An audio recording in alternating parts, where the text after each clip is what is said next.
ছোলা মটর সোয়াবিন থেকে একটু বেরিয়ে আসুন, কারণ ছোলা মটর সোয়াবিন খাওয়ার দিন আবার এসে যাবে। এখন বাজারে প্রচুর সবজি, যেমন খুশি বানিয়ে খান। এই রেসিপিটা একবার ট্রাই করে দেখবেন নাকি? নমস্কার বন্ধুরা, উমাস কিচেনে আপনাদের সবাইকে স্বাগত। আজকে আবার একটা নতুন রেসিপি নিয়ে আপনাদের সামনে চলে এসেছি। একদম সিম্পল একটা রেসিপি, প্রথম পাতে দিয়েই দারুণ লাগে, আর আপনি ভাত বা রুটি দুটোর সঙ্গেই ইউজ করতে পারবেন। প্রথমেই সর্ষের তেলে শুকনো লঙ্কা আর 5 ফোড়ন দিয়ে একটা পেঁয়াজ কেটে কেটে দিয়ে দিলাম। আচ্ছা, 5 ফোড়নটা দিয়ে করবেন, কালো জিরে দিয়ে করলেও খারাপ লাগে না। এরপর পেঁয়াজটাকে না ভেজেই তার উপর সরু সরু করে কেটে রাখা আলু আর বাঁধাকপি দিয়ে দিলাম। খুবই সিম্পল একটা রেসিপি, কিন্তু খেতে দুর্দান্ত লাগে। সকালে যখন জলখাবারে কোনো রকম ঝামেলা ছাড়াই ঝটপট বানাতে চান, তখন বানিয়ে দেবে। 3টে কাঁচা লঙ্কা দিয়ে দিলাম, ঝালটা আপনারা আপনাদের মতো দেখে দেবেন। এরপর একটু বেশি মশলা, যেমন হলুদ একটু দিয়ে দিলাম আর স্বাদ মতো লবণটা দিয়ে দিলাম।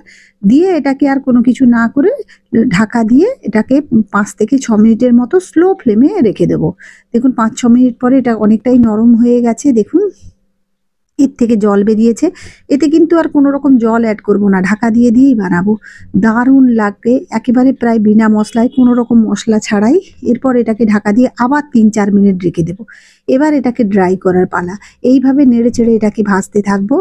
আর দারুণ, একবার বানিয়ে দেখুন, না বানালে বুঝবেন কি করে। কথা দিচ্ছি ফেল হবেন না। গরম ভাতে বা এটা দিয়ে আপনি অর্ধেক ভাত খেয়ে ফেলবেন। তাছাড়া রুটি পরোটার সঙ্গেও খুব ভালো লাগে। তারপর সোয়াবিন ছোলা তো খেতেই হবে, কিন্তু এইভাবে বাঁধাকপি বা ফুলকপিকে বিভিন্ন ধরনের যদি বানিয়ে বানিয়ে খাওয়া যায়, তাহলে তো খুবই ভালো লাগে।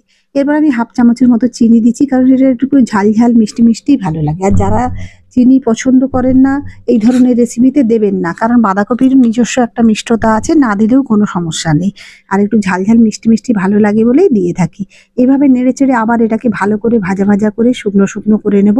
একেবারে শুকনো শুকনো করে নেবেন, আলুটা দেওয়ার কারণে এটা আরও ভালো লাগে।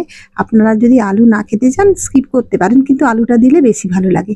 দেখুন একেবারে শুকনো শুকনো করে ভেজে ফেলেছি।